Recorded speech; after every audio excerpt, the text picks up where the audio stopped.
ఈరోజు బాన్సువాడ నియోజకవర్గంలో ముఖ్య కార్యకర్తల సన్నాహక సమావేశానికి రావడం జరిగింది.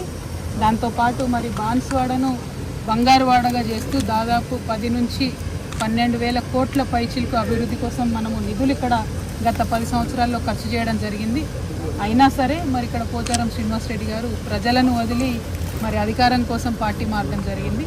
సరే మరి కేసీఆర్ గారు ఏం చేశారు బాన్సువాడలో అని చూపిద్దాం తెలంగాణ ప్రజలకు ఇవ్వాలని ఈ పర్టికులర్ మంజీరా నది మీద కట్టినటువంటి చెక్ డ్యామ్ దగ్గరికి వచ్చినాం.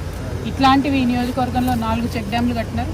దాంతో ఒకటి హ్యాండ్ షేక్ చెక్ డ్యామ్స్ లాగా 4 చెక్ డ్యామ్స్ కట్టడంతో ఈ ప్రాంతం అంతా కూడా సస్యశ్యామలం అవ్వడం, ఇక్కడ జల వనరులు, నీటి ఊట, మరి వాటర్ టేబుల్ పెరగడం, దాంతో అద్భుతంగా పంటలు పండడం అన్నది మనం చూస్తూ ఉన్నాం.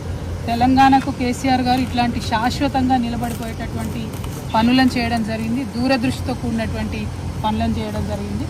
అది చూపించడానికే పర్టికులర్గా ఇవాళ ఇక్కడికి రావడం జరిగింది.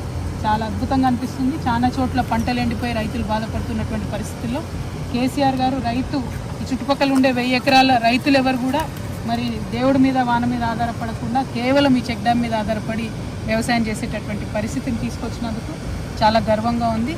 Thank you. జై తెలంగాణ, జై కేసీఆర్.